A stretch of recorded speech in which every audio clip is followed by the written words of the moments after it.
I started this channel, called it Nomadic by Design, hoping to share my travels, filming the culinary delights of the world. But needing to focus on my own survival, I put travel ideas on hold. Now, prior to that, I'd been living in Africa for nearly 6 years, volunteering, no income, and came back in 2014 to Australia to gain qualifications in small business management, bookkeeping, training and assessing, and I even gained a degree in information technology. So while studying, I started a business helping other small business owners manage their finances. But hustle as I might, I couldn't get more than a handful of clients.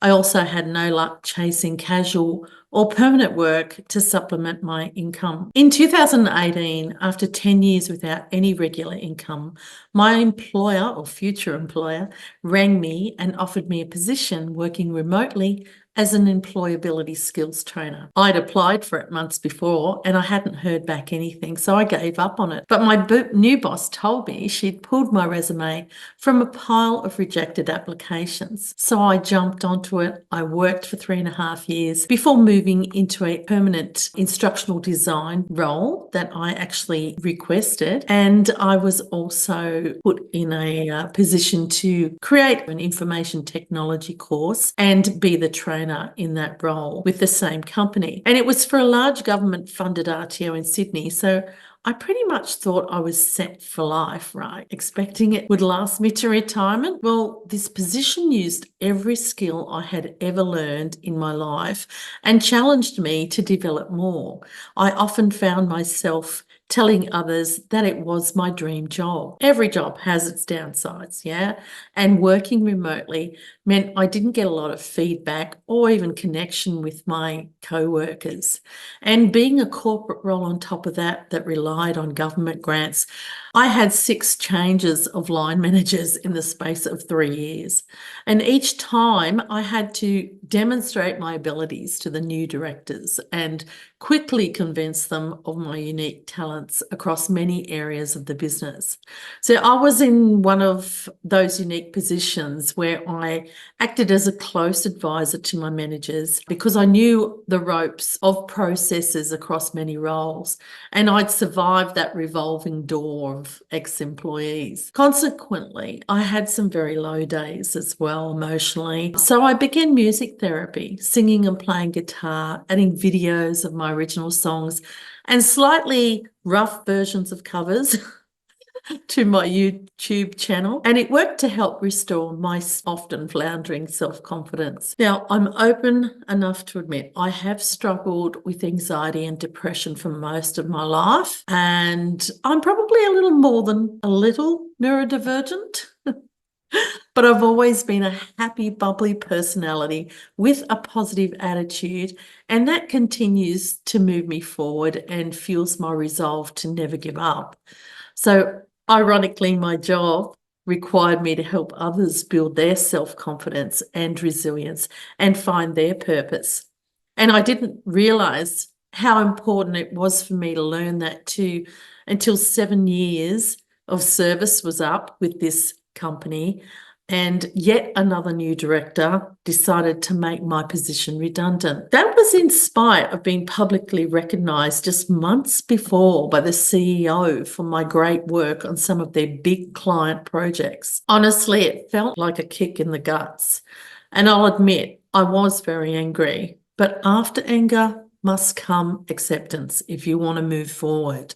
So at age 58, I was left wondering what the hell I would do next. I was renting my mum's empty unit on her farm and living next door to her and my brother. I wanted to keep that going, and I wanted to keep the finances flowing. So when I was offered irregular casual work as a cook at a local cafe, I actually jumped at it.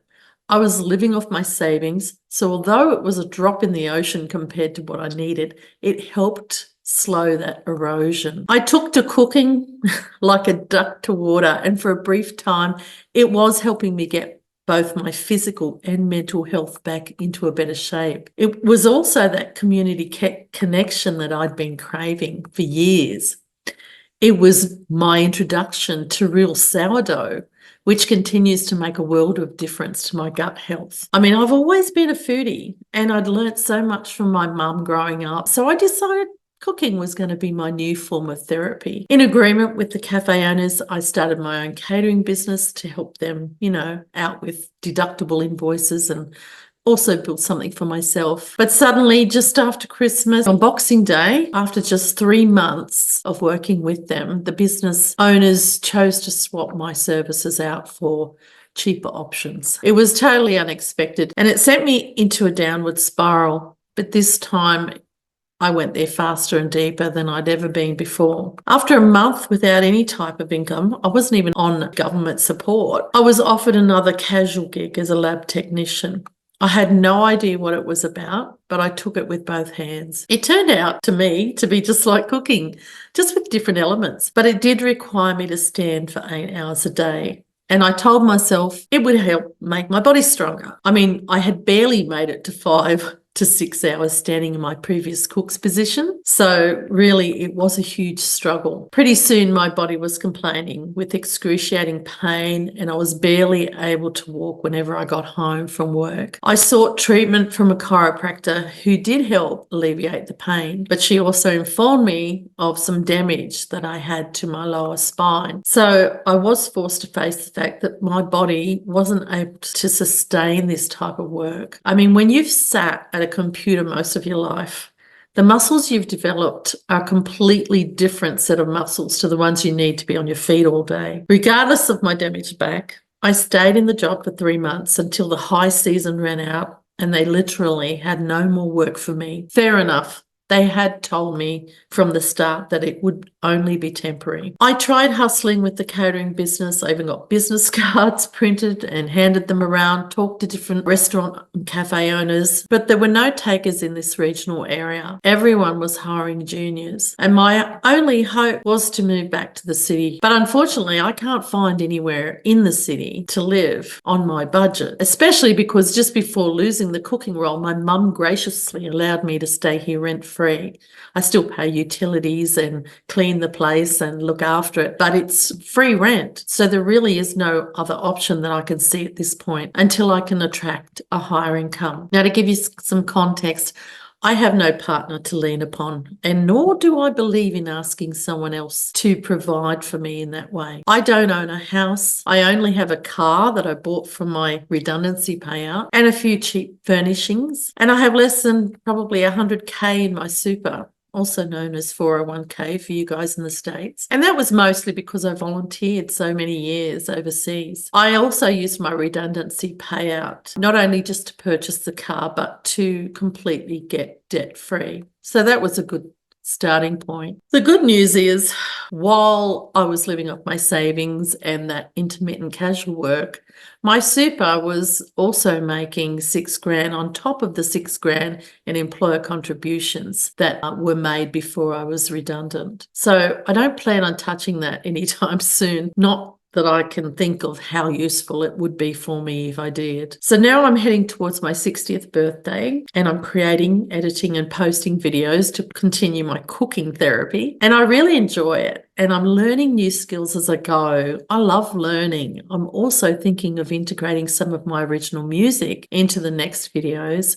and maybe writing some new songs. You can check out some of my earlier music videos on my channel. I guess what I've learned in the past is not to let your job title define you. Your career is not who you are. It doesn't measure your value or your worth. But you do need to find out who that is, and you do need to stay true to her or him or whoever. And above all, never give up. There is always someone out there doing it harder than you. So be grateful for what you do have and try your hardest to make every moment count. I know I will attract what's right for me. And I'd like to thank you for being here on my journey with me.